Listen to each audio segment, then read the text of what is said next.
안녕하세요. 법대로 내 맘대로 박찬계 법무사입니다. 제 영상이 유익하시다면 구독을 꼭 눌러주세요.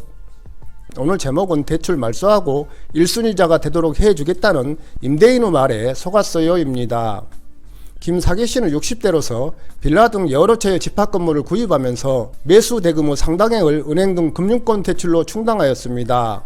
이리하여 2014년 당시 농협 5,250만원, 대구은행 8,220만원, 우동 새마을금고 4,900만원, 하나생명보험 7,500만원, 합계 2억 5,870만원의 대출금 채무가 있었습니다. 이러한 상황에서 김씨는 2014년 3월 10일 울산시 동구에 있는 어느 공인중개사 사무소에 자신이 소유한 울산시 동구 대성동 10번지 현대빌라 201호 75평방미터를 전세 물건으로 내놓았습니다.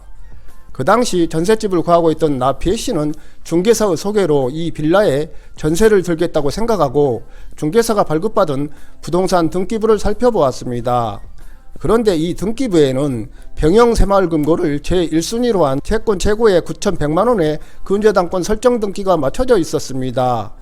매매가 1억 5천만원 정도인 이 빌라에 채권 최고의 9,100만원의 근저당권이 설정되어 있어서 나씨는 불안했습니다. 이에 공인중개사가 김씨를 불렀는데 중개사무소에 온 김씨는 나씨에게 전세보증금을 주면 병영새마을금고의 1순위 근저당권 채무를 즉시 변제하고 근저당권이 말소되도록 하여 전세보증금이 1순위가 되도록 해주겠다고 말했습니다. 이 말을 믿은 나씨는 2014년 5월 28일 이 빌라에 대하여 전세보증금을 7,500만원, 전세기간을 2년으로 정한 임대차 계약을 체결하고 같은 날 전세보증금 중 계약금으로 현금 500만원을 김씨에게 지급하고 2014년 6월 28일에 김씨 명의의 경남은행 계좌로 잔금 7천만원을 송금했습니다. 그러나 사실 김사기씨는 금융권 대출을 가지고 집합건물을 매수한 뒤 이를 임대하여 받은 보증금으로 다시 새로운 집합건물을 매수하는 방식으로 다수의 부동산을 취득함으로써 다수의 임차인들에 대하여 다액의 보증금 반환 채무를 부담하고 있었고, 이로써 나 P씨로부터 전세보증금을 받더라도 이를 다른 대출 원리금 상환이나 부동산 매입 관련 채무 변제 등 다른 용도에 사용해야 하는 상황이었으므로 나씨에게 약속한 대로 즉시 병영새마을금고 대출금 전액을 상환하고 1순위 근저당권을 말소해 줄 의사나 능력이 없었습니다. 즉 나씨를 속이고 전세보증금 7,500만원을 받았던 것입니다. 나씨는 이 빌라에서 살면서 당연히 1순위 근저당권이 말소되었을 것으로 믿고서 등기부를 떼어보지 않았고 전세 계약을 묵시적으로 갱신하면서 계속 거주하였습니다. 그러다가 2018년 5월 15일 이 빌라에 경매가 실행되었고 이 경매 절차 이전에 주민등록 전입신고를 하지 않아 주택임대차법이 정한 대항력을 갖추지 못한 나씨는 경매 절차에서 울산광역시의 최우선 변제액인 2,300만원마저도 배당받지 못했습니다. 그 나씨는 김씨를 사기 혐의로 고소하였고 검찰은 김씨를 사기죄로 기소했습니다.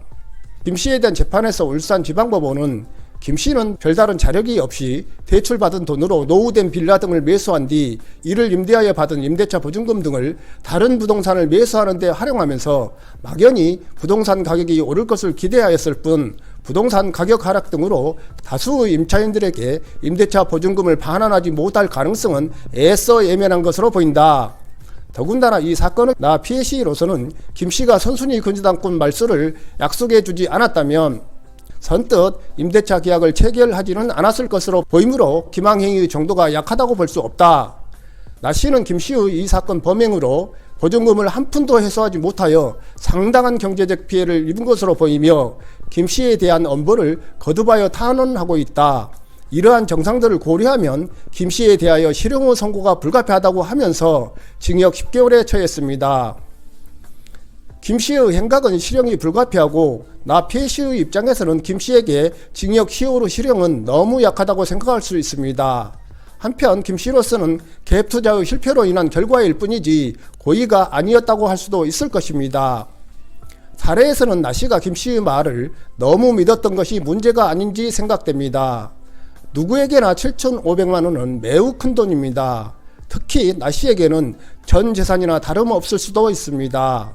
그렇다면 계약금 500만원은 그렇다 치더라도 잔금 7천만원은 나씨가 직접 이 병영새마을금고에 전화하여 김씨의 대출금을 대의 변제하겠다고 밝히고 계좌번호를 받아 새마을금고로 직접 송금하는 방법을 취했더라면 이러한 피해는 없었지 않았을까 생각해 봅니다.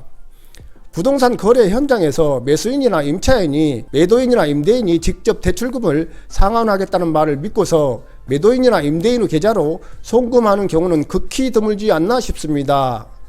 금융기관에서 매도인이나 임대인의 계좌로 송금해야 한다고 하더라도 매수인이나 임차인이 대출 상환금을 수표로 발행하여 매도인이나 임대인과 함께 대출금융기관에 가서 대출금을 상환하고 근저당권 말소 등기까지 은행거래법무사에게 의뢰하고 대출 상환 업무를 마무리하기 때문입니다. 오늘은 여기까지입니다. 감사합니다.